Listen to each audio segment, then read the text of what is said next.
Είναι πολλά αυτά που μου προσέφερε η σχολή Βακαλό και είναι δύσκολο να εντοπίσω κάποια πράγματα να ξεχωρίσω.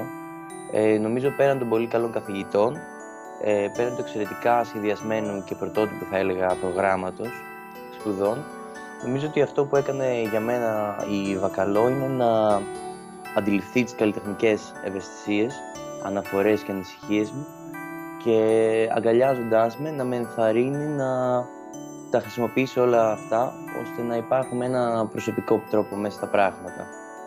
Επίσης, αυτό για το οποίο πραγματικά είμαι ευγνώμων είναι το θεωρητικό input και οι αναφορές, βιβλιογραφικές και μη, οι οποίες συνόδεψαν τα 4 χρόνια στη σχολή.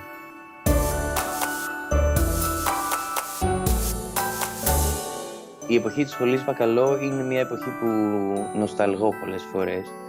Όχι ακριβώς γιατί θέλω να γυρίσω τον χρόνο πίσω, αλλά γιατί νοσταλγώ μια συνθήκη μιας αθωότητας που είχαμε σε σχέση με το design και σε σχέση με τη ζωή μας.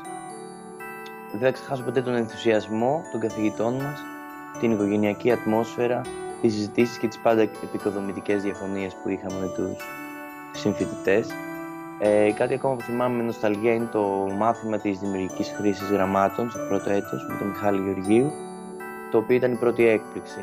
Και αργότερα θυμάμαι το μάθημα της αφίσας, της συσκευασίας, της εταιρικής ταυτότητας στο τρίτο έτος, με τα απογευματινά reviews, και καθώς επίσης και τη πολιτιστική θεωρία, την ιστορία τέχνης, το σχέδιο. Οπότε είναι πραγματικά πολλά αυτά που θυμάμαι, αλλά κυρίως αυτό που νοσταλγώ είναι η αίσθηση και το συναίσθημα που δημιουργεί το μέσα μου καθημερινά, ότι όλα όσα είχα ονειρευτεί ήταν δυνατόν να γίνουν. Και εννοείται δεν θα ξεχάσω τους φίλους που έκανα, με τους οποίους είμαστε ακόμα πολύ δεμένοι και συναντιόμαστε και πλέον επαγγελματικά καμιά φορά.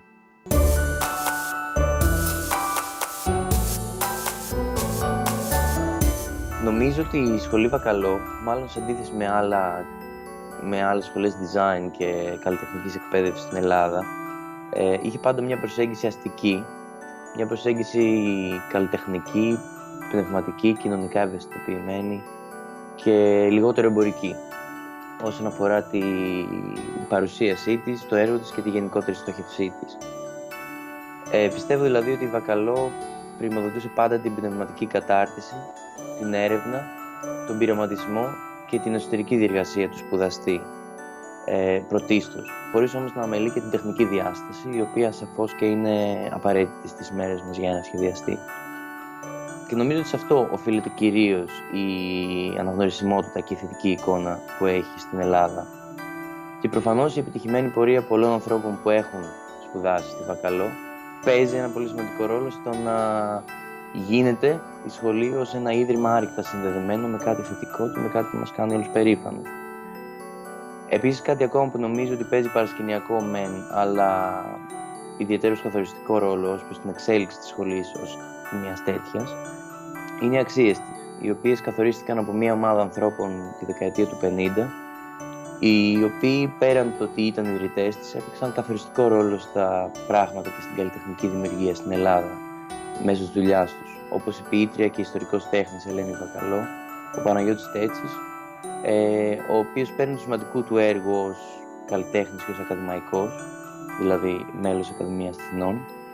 Αργότερα διετέλεσε και ως πρίτανης της Σχολής Καλών Τεχνών στην Αθήνα. Δεν υπάρχει αμφιβολία ότι έχουν υπάρξει και θα υπάρξουν αρκετά εκπαιδευτικά ιδρύματα στη χώρα με πολύ σημαντικές ιδρυτικές αξίες.